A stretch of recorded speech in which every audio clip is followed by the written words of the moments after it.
Hey folks, how's it going? Welcome to the Civil War. And listen, so we're going to be having four main videos. The first one is going to be the main causes all the way through the politics, um, up through about halfway through the war. Um, then we will be having a video on some battles. All right. The third video will probably be the ending of the Civil War. And then we'll have a fourth video on the analysis of the Civil War. So that will all happen in slideshows, and you'll fill out notes and things like that. I also have some other videos on specific battles, and they are based on battlefields that I have gone to as an individual, and I'm going to make those kind of a slideshow as well. It'd just be pictures, pretty much, and maybe some questions. That way, you have some idea um, of what is going on in certain battles. Okay, and that will all lead us to the end product for our unit. Okay, so things that really the North started thinking maybe we should leave this place. Maybe we should separate from the South and all that stuff. And yes, I said the North, all right, because they were struggling. They were really just not seeing a lot of progress in the world of the whole slavery situation. And the South didn't like some of these events either. So first of all, we had the Dred Scott issue. All right, the Dred Scott issue in 1857.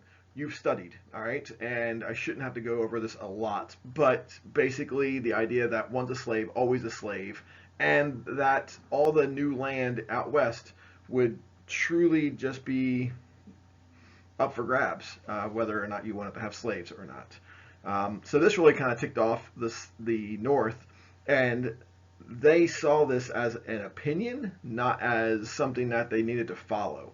All right. Um, then we have the Lincoln Douglas debates, and the South is really kind of confused about this because this is for the Senate seat in Illinois. And why is it that in Illinois you have these two individuals who are talking about slavery in a state that slavery doesn't even exist? So the South is starting to see that this is becoming even more of a big issue for the North. All right, Harper's Ferry situation with John Brown in 1859, that was really just, lighting the fuse and making this whole thing start, because now we realize that people are willing to overtake federal grounds on the idea of trying to end slavery. All right, and people already were kind of unsure about John Brown as it was because he's killing those who are pro-slavery out in Kansas, and then a few years later coming out to Virginia at Harper's Ferry, and this is now West Virginia, but at the point of 1859, that is still Virginia. So people are really wondering who else is out there willing to do these things. And then we have the 1860 election, and I have a map on the next page to show you that. So let's talk about that there. Okay, so the 1860 election, we have a clear division. All right, we have seen division before, but this is amazing. We have four candidates. All right, we have Lincoln. He's my pinky. All right, and then you have who is yellow is Bell. Yeah, John Bell.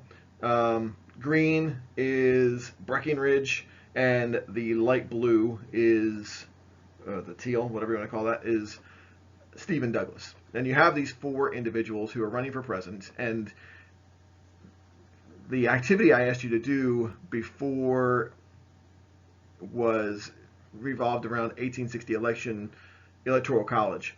And I asked you to hover over certain states, and you realize that certain states did not even get the chance to vote for certain people. All right, all four candidates were not on the ballot in all of the states. Some states had one or two, and then some had three. Some had all four, and so there was not truly a consistent election. All right, the this hurts the South. They're like, this guy's not even our president. This Lincoln guy who won, we didn't even get a chance to vote for him. And so how can he be our president? And we have states peeling off one after another. after the election, and Buchanan does nothing about it. He does. I mean, he feels like he can do nothing about it. A better way of saying it. All right. On a side note, if Douglas would have won that election, I want you to think about this. He would not have been inaugurated until March 4th of 1861.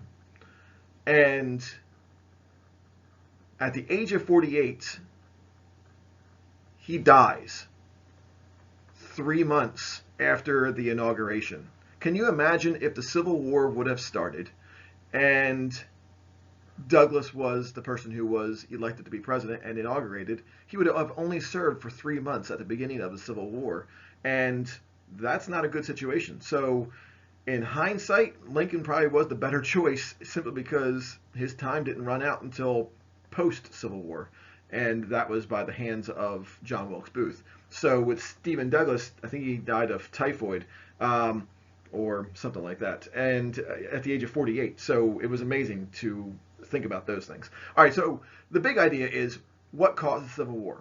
Was it slavery? Was it states' rights? And let's talk about that. So slavery. People will claim that sectionalism was the main thing for the Civil War. They will say that states' rights and the fight for political control of the United States is truly the main cause behind it. And that is a huge part. However, if slavery did not exist, then the Civil War would not have happened. So the whole sectionalism fight is basically the idea of a state's rights to own slaves. So that's why there are two groups of thoughts as to what is the true start of the Civil War. All right. So slavery definitely grows throughout the 1850s. There are slave insurrections occurring. The Compromise of 1850 really ticked people off on both sides. California being admitted as a free state when people are trying to figure out if it's going to be cut in half. And it never would have been a slave state, even though part of it would have been under the 3630 line, because people who went out there in the 1840s, 1849, gold rush, 1848, 1849, all that stuff, you have people from the north, really, going out there trying to find gold, trying to make it rich. So you already have individuals who are opposed to slavery, and if they brought out slaves, then it would have been the slaves trying to find the gold, and the individuals were definitely much more focused on self. So it would never have been a slave state. And the idea that the territories could decide for themselves was really huge for individuals. They did not like that idea. And Congress ending the slave trade in D.C., but allowing slaves to stay in D.C., that was like people were confused by that. And so you have an area where slave trade is not allowed at all, but slavery's still okay. And so then you have presidents and politicians still having their slaves, which is tough for certain people to accept. Plus the stricter fugitive slave law. There's always been a fugitive slave law, but now it's much more strict, and it basically is going to hurt free blacks as well. And obviously, we talked about this before with Cuba and Nicaragua, people wanting those types of countries so we can have more slave states. All right, so what caused slavery to increase? We've talked about this. Popular sovereignty, obviously, having more states to choose whether or not they want to have slaves. Manifest destiny, the idea of moving west and am I going to bring my slaves or not? The Fugitive Slave Act, which then causes the Underground Railroad, and people go into Canada, which becomes a big part in the Civil War more than people realize. And also the Freeport Doctrine, basically saying that the 3630 line, the imaginary line, is now null and void. And now you can just do what you want out there in the West. States start seceding because of the North's decision to treat the Dred Scott decision as a opinion more than something you have to follow. The South did not like that. the fugitive slave law and how the North is not following a piece of legislation. They don't want to have to capture slaves or free blacks. So you have a Supreme Court decision, you have a legislative decision, and then you have an executive branch decision with the presidential election, because you don't have all the 4 people on the same ballot in every state. So that is not seeming fair to the South. All right, there are now more free states than slave states, which is a huge part of the South going, we're done. This is not equitable. President Buchanan doesn't do anything to keep the South in, and basically they're like, let's try this whole economic thing on our own, the whole shipping and banking thing. They really saw themselves as the colonies did when they fought the British in the Revolutionary War, and it's like, let's just try it on our own. All right, it's time to grow up. The Underground Railroad, one piece that we have not had a chance to truly look at because of circumstances, but when we've talked about it, but I don't feel like we've done it a lot of justice. The Underground Railroad here is basically what you see. You have individuals fleeing the South, going to the North, and eventually going to Canada. All right. Notice that there are some people who go to Montreal, and Montreal is actually the planning place for John Wilkes Booth when he's planning to assassinate Lincoln. So it's kind of a little bit strange. Why was he up there looking for a slave or something like that? Who knows? But that's where he went. And the South and Canada were actually kind of closer together, even though Canada was totally opposed to slavery, and they ended slavery much earlier than America. So it's a strange world. All right, so division of America and the battle plans. All right, so this is for those of you who are military strategists. All right, if you're not, suck it up, watch it, and learn. All right, so how did this war truly divide the country? We really had a war that's basically, people have always said brother versus brother. You have individuals in the same family fighting against each other. Sometimes a brother fighting a brother. And we see this at Fredericksburg with the Irish people from Ireland who came over, the Irish immigrants. You know, they're fighting for Georgia, and they're fighting for the North as well, and you have them clashing against each other. And that's just sad when you have the same countrymen coming over to America for freedom, yet they collide at a battle and kill each other. But you do have individuals who are truly brothers versus brothers. Abraham Lincoln himself had 4 brother-in-law who were fighting for the South, and 3 sisters-in-law who were married to Confederate officers. So families were truly torn apart, even in the White House. So let's look at the map. All right, we have the map of the United States at that time. The gray pieces are territories. They are not states yet. All right, and they are truly just basically places where Native Americans are and some settlers. All right, the South is in red, the North is in blue, but then we have our border states. All right, and notice that those border states are with the North. They are states that allowed slavery, but still stayed with the North. All right, so that's a part that a lot of people don't realize, that there were states in the North, Delaware, Maryland, eventually West Virginia, Kentucky, and Missouri, who all had slaves, but they joined the North. So let's look at the South, all right? So, as I said, the border states had slaves, and the South peel off one by one. Our first 7 states to leave the Union, all right, the Union is the North. You have Florida and South Carolina, and Alabama and Georgia, and Mississippi, Louisiana, and Texas. All right, those 7 states peel off. All right, I believe Alabama was first, truly, and they had a flag. It was called the Bonnie Blue flag, and that was because part of Florida was actually its own country at one point for like a month, and they used that flag as their main flag for the South, and it was the Bonnie Blue flag. But then it got confusing, and they changed it pretty quickly as to what their Southern flag would be, and it's not the one you think it is. All right, our next states that leave: North Carolina, Tennessee, and Arkansas, as well as Virginia. And when Virginia left, Washington, D.C. had to be careful because if you've been to D.C., it's really close to Virginia. In fact, that land used to be pretty much part of Virginia, but part of it is also in Maryland.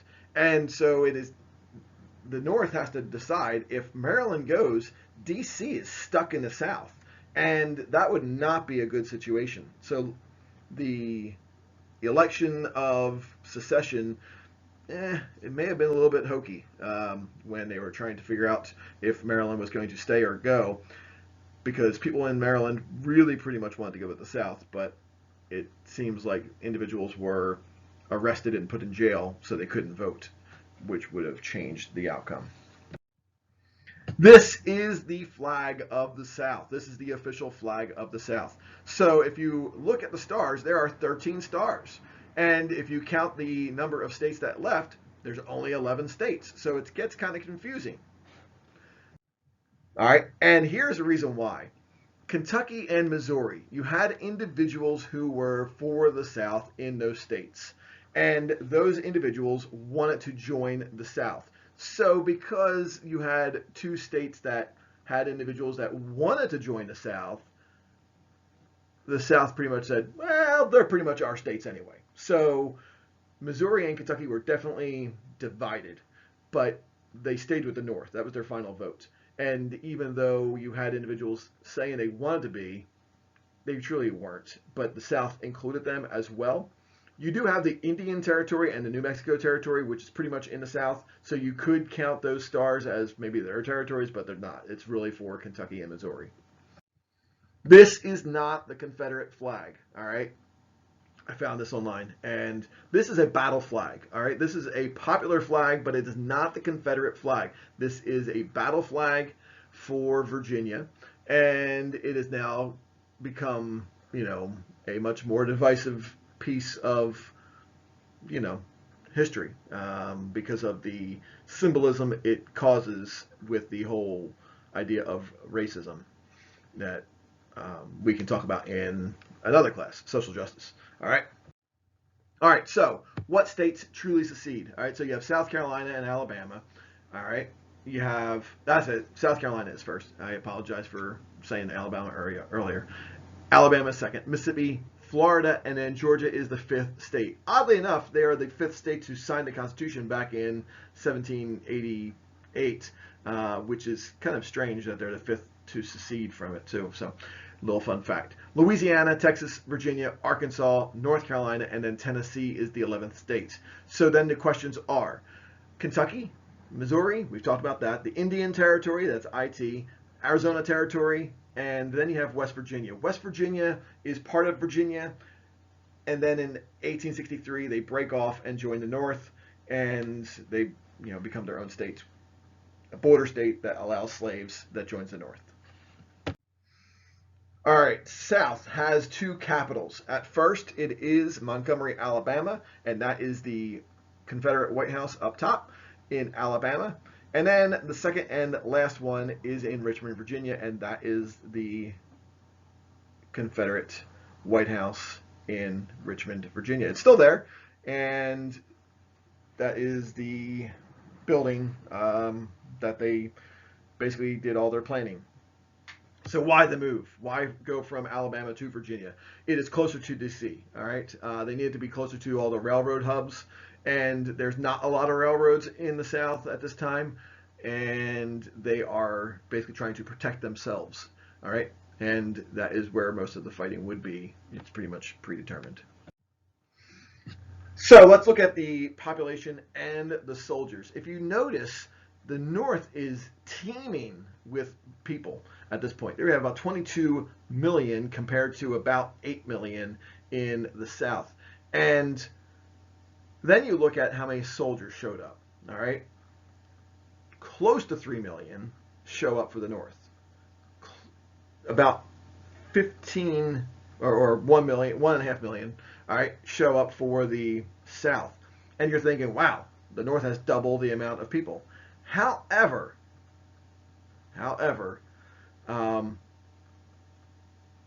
the population change. 13% of the North fight, 20% of the South fights.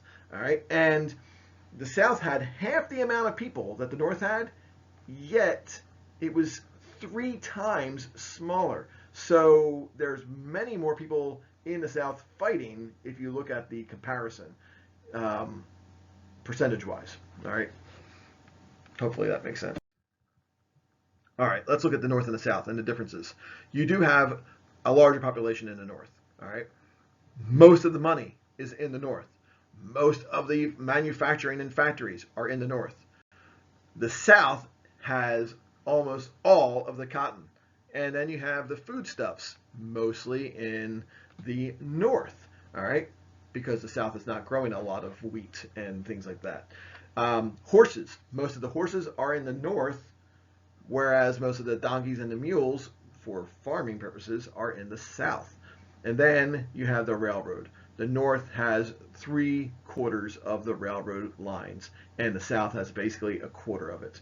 And that is going to be a key factor because of transportation of troops. Easier to move them from the North to the South. The South only had certain things, and then once the railroads are destroyed in the South, how are you going to get more troops up to the Virginia area or any other area where they might be fighting? All right, some advantages. This is pretty basic. The South had confidence. After Fort Sumter, which is the first battle, they are truly confident that they are going to do well. And they do well for a long time. The military leaders, most of them do fight for the South. Most of them leave the West Point and the Virginia Military Institute, and they join the South. There is a military institute in Louisiana as well. Sherman is there, but he goes north. So there is definitely a influx of military leaders going to the South. The South has military schools, so you have soldiers who are there already, who are trained and ready to fight. You have most of the war is fought in the South, so it's their home turf. So they have this idea of protecting their home. They're on the defensive. They're going to fight a little bit harder. And they are familiar with the landscape. The natives join them. England is really fighting a lot for both sides, but they're really kind of supporting the South, it seems. There's more soldiers. The elite of England seem to fight or support the South, so they're able to give them money, whereas the people of England kind of, they're more for the North. So it's kind of a strange situation how England gets involved. And they also have better fighting tactics. They've been hunting, they know how to fight, they know how to use their weapons. The North had to basically drill and learn how to use weapons, and so it's definitely months of them trying to prepare. The strategy to win the war for the South, is to basically capture DC, force the North up, and let them settle for peace, and that's it. All right, so they just want to basically get this over with and show them that they're serious and they want independence. The North has more states, they have more people, they have better industry so they can make weapons. We have an established government where the South has to construct the government, and we have established transportation. The North would capture the cotton, they would sell to other countries, and then or burn the cotton and the crops and things like that. We do control the sea, the North does. And that's what happens. The main strategy is called the Anaconda Plan, which is to squeeze the South in and cut it off in half at the Mississippi River. I'm going to show you a map, a political cartoon. All right, here is Scott's Great Snake. All right, so if you notice, the tail is at Richmond, and the snake goes around the coastline trying to control the borders, squeeze it in, and then the South, you have the snake's head going down the Mississippi River, basically, and that's to cut it off. So it's created by Winfield Scott, Old Fuss and Feathers, who was a general for the Mexican-American War. He starts off with leading this war, but comes up with a plan and then has to hand it over. The blockade of the southern seaports, controlling the Mississippi River, which cut the South in half, and capturing Richmond to strangle the South. All right, so that is Scott's Great Snake. They are the parts of the Anaconda Plan that you need to know. The Southern strategy, as I said before, to make the North basically invade and attack, very, very much like the Revolutionary War, make the North be the aggressor, protect weak areas, which would conserve resources. They want to seek aid from Britain, from Europe, from Canada, and they want to basically make the North give up and let them have their independence. The North does have an addendum to their Anaconda Plan, and that's called total war. And they want to exploit the weakness and destroy the South by dethroning King Cotton and, destroying the Southern Railroad. This is my friend, U.S. Grant. All right. And they do this through Sherman's March to the Sea, which practices total war. Sherman is on the left-hand side, all the way over there. I'm pointing to him. All the way over. All right, so you have Grant, Lincoln, and then Sherman. All right, diplomacy at this time, and I know this is a long video, so just hang in there. Diplomacy. There was a situation.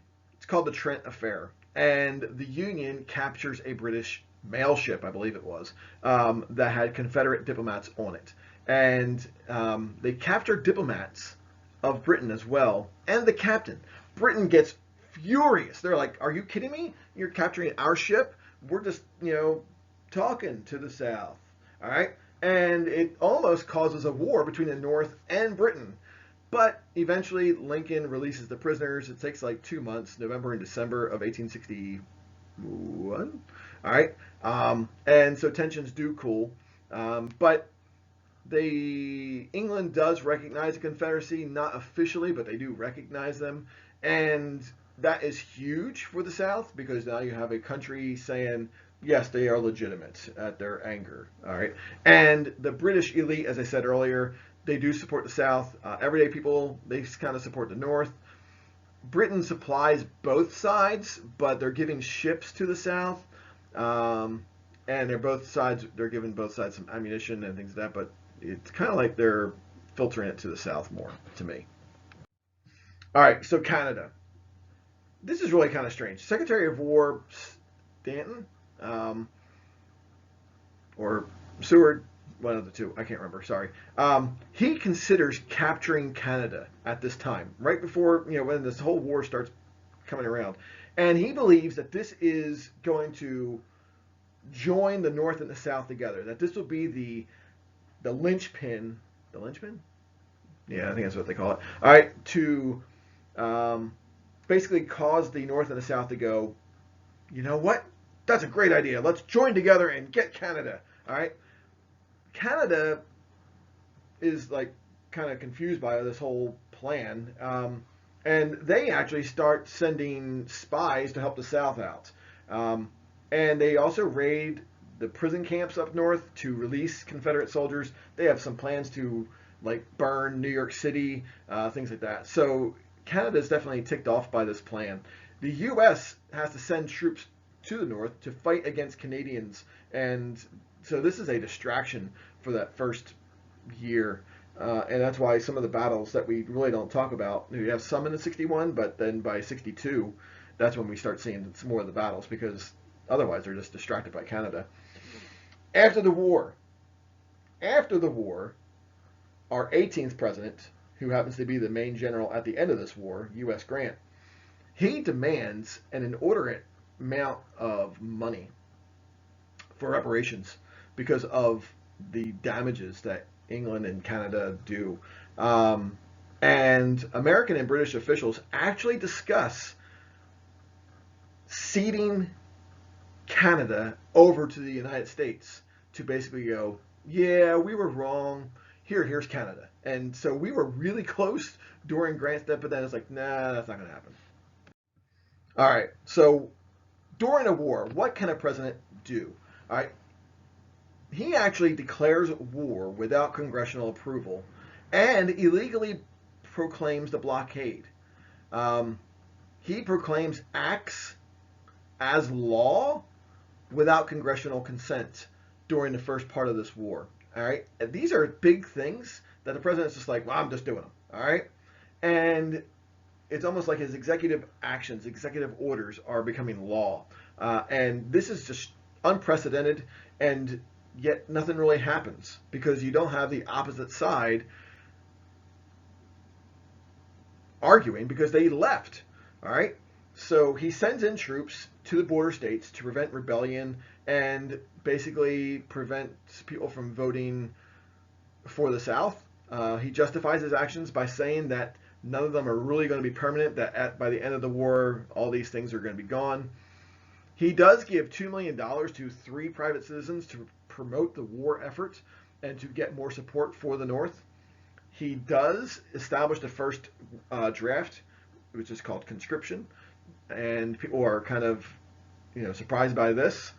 And he also suspends something which is in the Constitution, but no one ever really expects you to do it. He suspends habeas corpus to arrest any Southern sympathizer, which means he can just basically, he doesn't need to have evidence to have people arrested. And this is how he gets people in Maryland arrested during the vote to make sure that Maryland votes for the North. He then eventually establishes the Emancipation Proclamation, which is signed by him and William Seward.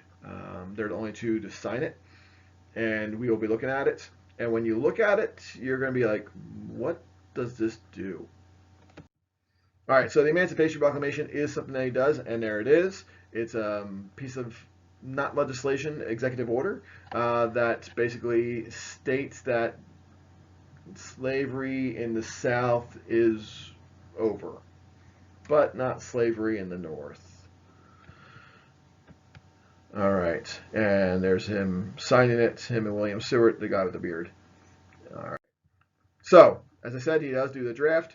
At first, many people do volunteer, but that tapers off when you have individuals paying people to fight on their behalf through the draft, and they're like, "Oh, my number was up. Could you fight for me? I'll give you $300." And people are like, "Okay."